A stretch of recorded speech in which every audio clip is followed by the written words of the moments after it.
السلام عليكم ورحمة الله وبركاته. الحمد لله والصلاة والسلام على أشرف رسول الله وعلى آله وصحبه أجمعين أما بعد. ഏറെ നൊമ്പരത്തിലായിരുന്നു പ്രവാചക തിരുമേനി. സംരക്ഷകരുടെ നഷ്ടം, പീഡനങ്ങളുടെ വിരഹവേദനകൾ, തന്റെ ഇഷ്ടദാസനെ അങ്ങനെ വേദനിപ്പിച്ചുകൂടെന്ന് സൃഷ്ടാവ് തീരുമാനിക്കുന്നു. അതിനായി ഭൗമലോകത്ത് പ്രവാചക തിരുദൂതർക്കൊരു സ്നേഹവിരുന്നൊരുക്കി. മഹാത്ഭുതങ്ങളുടെ ലോകത്തേക്ക് അതിശയോക്തമായൊരു പ്രയാണം. ഒറ്റ രാത്രി കൊണ്ട് 2 മാസത്തെ വഴി ദൂരവും പിന്നിട്ട് 7 ആകാശവും കടന്ന് തിരിച്ചെത്തുക. അത്യാധുനിക കണ്ടുപിടുത്തങ്ങളുടെ വിജയകാലത്ത് പോലും അസാധ്യമായൊരു യാത്ര. അതാണ് ഇസ്രാ മിഅ്റാജ്. തന്റെ അടിമയെ മസ്ജിദുൽ ഹറാമിൽ നിന്ന് ചുറ്റുഭാഗവും ബർക്കത്ത് നൽകിയ മസ്ജിദുൽ അഖ്സ വരെ രാത്രിയിൽ പ്രയാണം ചെയ്യിച്ച അള്ളാഹു എത്ര പരിശുദ്ധനാണ്. വിശുദ്ധ ഖുർആനിന്റെ ഈ വിവരണത്തിൽ നിന്ന് ഇങ്ങനെ വായിക്കാം: മസ്ജിദുൽ ഹറാമിൽ നിന്നും അഖ്സ പള്ളി വരെയുള്ള യാത്ര ഇതത്ര ഇസ്രാ. ഒരൊട്ടകത്തിന് 1 മാസക്കാലം നടന്നെത്താനുണ്ട് അഖ്സയിലേക്ക്. തിരിച്ചും അതേ സമയം വേണം, അതായത് 2 മാസത്തെ ഒട്ടകയാത്ര. ഇവിടേക്കാണ് ഒരു രാത്രി കൊണ്ട് തിരുദൂതർ സ്വല്ലല്ലാഹു അലൈഹി വസല്ലം തങ്ങൾ യാത്ര ചെയ്തത്. തീരുന്നില്ല, ഇനി മിഅ്റാജ് ഉണ്ട്. അവിടെ നിന്ന് പിന്നെ 7 ആകാശവും പിന്നിട്ട് സിദ്റത്തുൽ മുൻതഹയിലെത്തി. പ്രത്യേക സ്ഥലത്ത് അള്ളാഹുമായി കണ്ടുമുട്ടി തിരിച്ചെത്തുന്നു.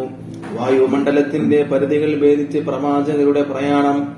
7 ആകാശവും പിന്നിട്ടുള്ള യാത്ര. ഇതിനിടെ ഓരോ ആകാശങ്ങളിലും പൂർവ്വ പ്രവാചകരുടെ ആതിഥ്യം. സ്വാഗതമോദാൻ മാലാകമാരുടെ കൂട്ടം. വർണ്ണാലങ്കൃതമായി അണിയിച്ചിരുക്കിയ സിദ്റത്തുൽ മുൻതഹ. ജീവലോകത്ത് ഇനിയും അത്ഭുത പ്രതിഭാസമായി നിൽക്കുന്ന ബുറാക്കിലാണ് തിരുദൂതർ പോകുന്നത്. കൂട്ടുകാരനായി ജിബ്രീൽ അലൈഹിസ്സലാമും ഉണ്ട്. ഓരോ ആകാശവും കടന്നു ചെല്ലുന്നത് പ്രത്യേക വിഭാഗങ്ങളുടെ നിരീക്ഷണങ്ങളിലൂടെയാണ്. കൂട്ടുയാത്രക്കാരന് പ്രവേശന പരിധി ഉണ്ടായിരുന്നു. ബഹ്റുന്നൂർ അവിടം വരെ അനുഗമിക്കാനേ ജിബ്രീൽ അലൈഹിസ്സലാമിന് അനുമതി ഉണ്ടായിരുന്നുള്ളൂ. പിന്നീട് പ്രവാചകർ തനിച്ച് അള്ളാഹുവിനെ ദർശിക്കുന്നു. അത്തഹിയ്യാത്തുൽ മുബാറകാത്തുൽ അതുമുതൽ കാഴ്ചയുടെയും അഭിവാദനത്തിന്റെയും സംഗമം. തിരിച്ചു പോരുമ്പോൾ സമുദായത്തിന് സൃഷ്ടാവിന്റെ സമ്മാനമുണ്ട്. ദിനം പ്രതിയുള്ള നിസ്കാരം അത് ഏറ്റുവാങ്ങി നബി സല്ലല്ലാഹു അലൈഹി വസല്ലം തങ്ങൾ മടക്കയാത്ര ആരംഭിക്കുന്നു. വഴിയിൽ മൂസാ നബിയെ കണ്ടുമുട്ടി. അദ്ദേഹം വിവരങ്ങൾ ആരാഞ്ഞു. അള്ളാഹുവിന്റെ അരികിൽ തിരിച്ചു ചെന്ന് ലഘൂകരിച്ചു തരണമെന്നാവശ്യപ്പെടാനായിരുന്നു അദ്ദേഹത്തിന്റെ നിർദ്ദേശം. അനുഭവ പാഠവും മൂസാ നബി അലൈഹിസ്സലാം തിരുദൂതർക്ക് മുമ്പിൽ നിരത്തി. 5 ചുരുക്കുന്നത് നബി സല്ലല്ലാഹു അലൈഹി വസല്ലം തങ്ങൾ യാത്ര തുടർന്നു. എന്നിട്ടും പോരെന്നായിരുന്നു മൂസാ നബിയുടെ പക്ഷം.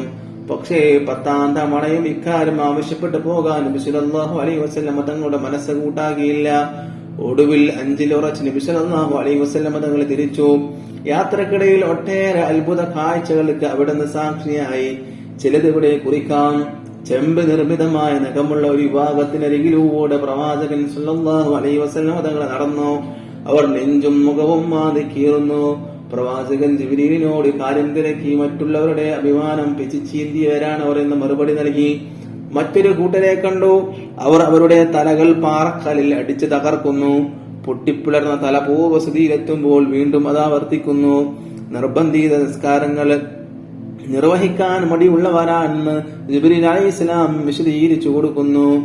വേറെ ഒരു വിഭാഗത്തിലൂടെ നടന്നു പോയപ്പോൾ വെന്ത് പാകമായ രുചിയുള്ള മാംസച്ചട്ടിയുണ്ട് മുമ്പില്. മാംസച്ചട്ടിയുടെ മുമ്പിൽ പാകമാകാതെ ചീഞ്ഞ മാംസച്ചട്ടിയും ഉണ്ടരികില്. രുചിയുള്ളത് വിട്ട് ചീഞ്ഞ മാംസം തിന്നുകയാണ് അവർ ചെയ്യുന്നത്. അനുവദനീയമായ ഭാര്യയെയും ഭർത്താവിനെയും വിട്ട് അന്യരെ സമീപിക്കുന്ന ഭാര്യമാർക്കും ഭർത്താക്കന്മാർക്ക് ലഭിക്കുന്ന ശിക്ഷയുടെ പ്രതീകമാണെന്നാണ് ജിബ്രീൽ അലൈഹിസ്സലാം വിശദീകരിച്ചു കൊടുത്തത്. വേറൊരു കാഴ്ച പ്രവാചകരെ അത്ഭുതപ്പെടുത്തി. ഭൂമിയിലെത്തിയ ശേഷം ജിബ്രീലുമായി യാത്രാനുഭവം പങ്കുവച്ച തിരുനബി സല്ലല്ലാഹു അലൈഹി വസല്ലം തങ്ങൾ അത് പ്രത്യേകം ചോദിച്ചറിഞ്ഞു. വാനലോകത്ത് തന്നെ സർവരും പുഞ്ചിരിച്ചു സ്വാഗതമോദി. പക്ഷേ ഒരാൾ മാത്രം അതിന് അപവാദമായി കണ്ടു. ജിബ്രീൽ പറഞ്ഞു, അത് നരകത്തെ കാക്കുന്ന മാലിക് എന്ന മലക്കാണ്. അദ്ദേഹം സൃഷ്ടിക്കപ്പെട്ടത് മുതൽ ഒരിക്കലും ചിരിച്ചിട്ടില്ല. ആരോടെങ്കിലും ചിരിക്കുമായിരുന്നുവെങ്കിൽ അങ്ങയോട് ചിരിക്കേണ്ടതായിരുന്നു.